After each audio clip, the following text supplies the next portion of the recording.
Hey guys, welcome back. So we're jumping back into the Carnage series and continuing with Carnage going to hell to obtain a piece of Venom and add it to his collection. So with that said, let's get into it. But first, if you're new to the channel, be sure to subscribe to catch the spills every week. And don't forget to hit that bell up top so we can squat up in the comments for the first hour.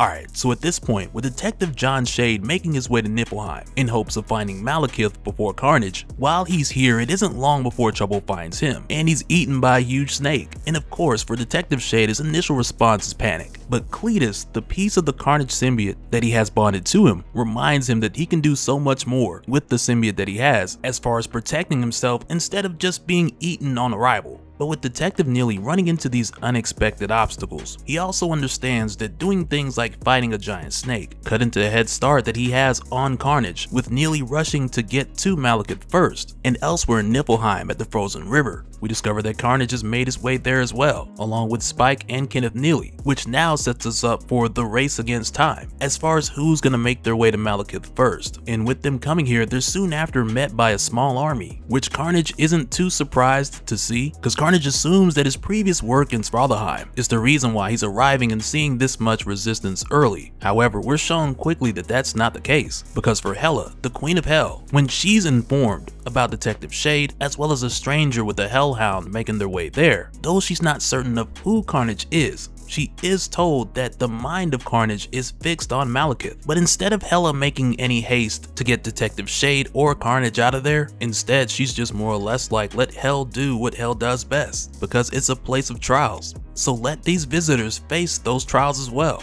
which really just makes sense because it also gives Hela the opportunity to continue to observe, gather more information, and also get some answers of her own.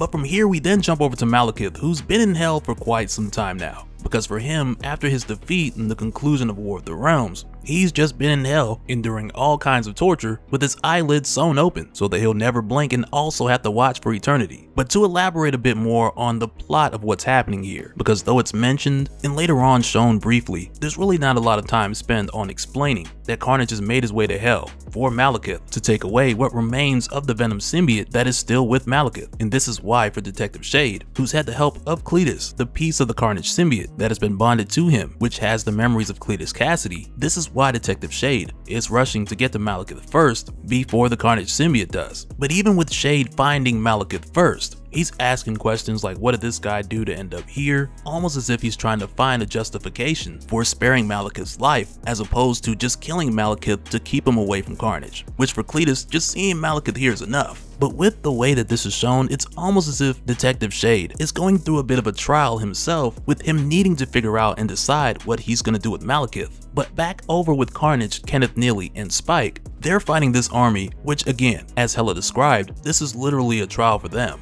rather than it being something like Hell's defenses attempting to stop them from taking one of his prisoners. But suddenly this quickly escalates for Kenneth Neely, as Rosfeld, the Sin Crier, swoops down on him from above, crying onto Neely his sins to show him what hell truly is. And the crazy thing is just how this affects him, because for Neely, he's shown all of the murders he committed, which at the time, like we know, was him trying to make his victims beautiful, quote unquote. But as he undergoes this sin cry from Rosvelg, which is not like a penance stare from a ghostwriter, which only works if someone feels guilty, but instead for Neely, this sin cry strips away Neely's previous rationalizations, causing him to see everything that he had done for what it actually was. And it causes him to be the artist no more. But as Rosvelg pulls Neely's mind and bends it to its limits, Carnage grabs a hold of Rosvelg. And Carnage is more or less like, hey, do me, do me. So Rosvelg complies, expecting to get something like a similar result, but instead, when Rosvelg sees the sins of Carnage, at first he's overwhelmed with joy, with him thinking that it's going to be a pleasure to turn all of this back around on Carnage, because there's so much. But when the feed just keeps on coming and coming, as Rosvelg is nearly full from what he's seen, he then realizes that this is only the introduction. It's only the opening scene. The beat still ain't dropped yet. And already, Rosvelg just wants it to stop. But instead, he's just bloated with the all-knowing of Carnage overload,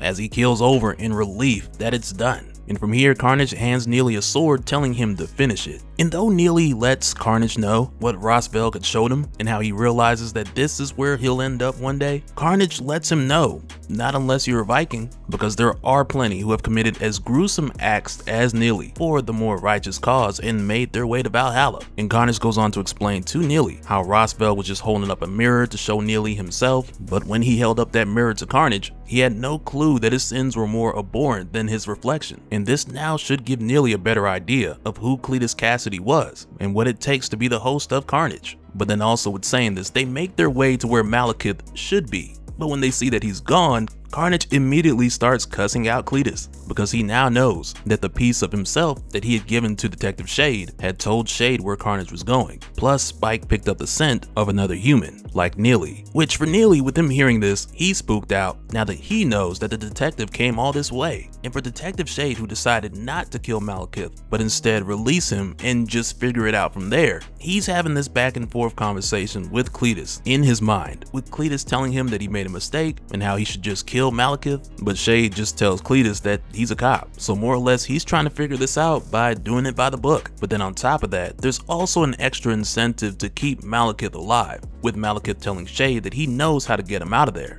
But as they continue, they're attacked by a rhyme giant. And for Malekith, he has a special level of hate for these guys, since they were the ones torturing him for so long, day and night, out in the cold, bending his mind and breaking his bones. So to Malekith, if he extinguishes every last one of them, he still doesn't believe that that'll be enough. And for a moment, it raises suspicion with Neely that Malekith is spending a bit too much time on this giant rather than just making a dash for the exit. But Malekith assures Shade that he knows the way out as he takes him to the Great Well. And he explains to Shade how it's told that this is from where all rivers flow, but it's really more like a cosmic river. And for them to use it, they have to go into the giant's fortress and get a key, which is more like a cosmic raft of sorts, so that they can use the Great Well and travel its cosmic waterways to their choice of wherever those rivers may lead. And with them getting there, we're also shown that Hela is informed about them slaying giants and making their way to the Well of All Rivers. And if they acquire the Yort Spring, they're out of there. But for Hela, once again, she's like, sure, if they make it, they make it, because hell's not a prison. It's a ring of trials. And if they succeed at these trials, then by all means they can go as they please. But then with Hela giving it a little more thought, she mentions that great questions are asked by those who come here.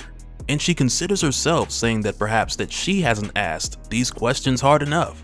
So with her noticing that the most curious of questions is roaming around in the ice in pursuit of these answers before they slip away, she makes the decision to nudge along the final trial so that she can have her answers when this is all said and done. And when we go back to Carnage and Neely, as Carnage is going on just talking about how Cletus betrayed him, Neely asks Carnage if they're just lost. And for a moment it feels like Neely really wants to say it like, "Stop acting like you know the way ahead, like you know the rules.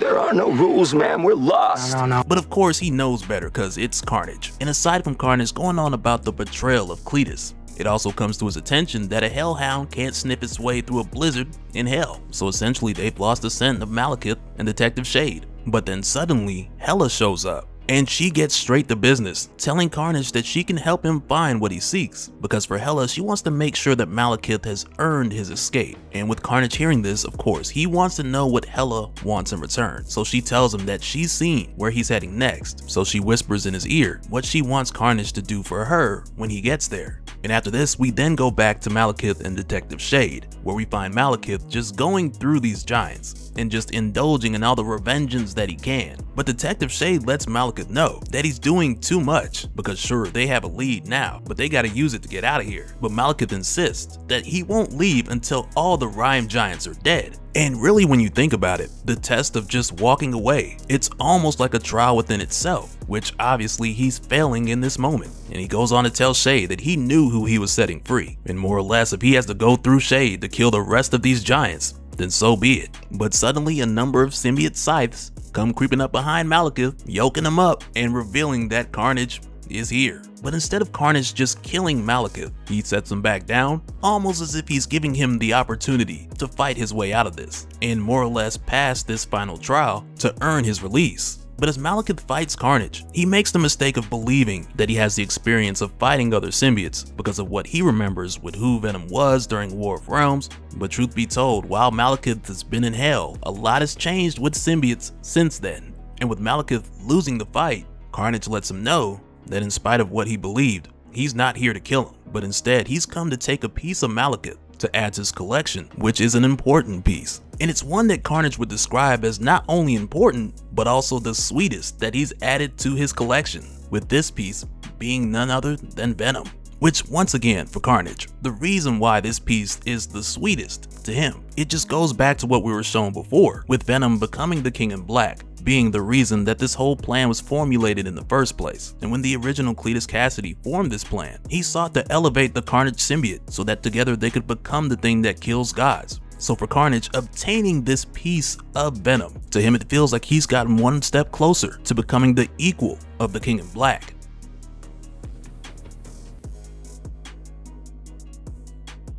And so now real quick, I want to give a special shout out to all the patrons. Thank you guys for all of your support. And for anyone who's new here who wants more information on how to support the channel, I got a link below where you can go to patreon.com/Dopespill. But that'll do it for this one, guys. Let me know your thoughts down in the comments below, and we'll do it again on the next one. Alright, later.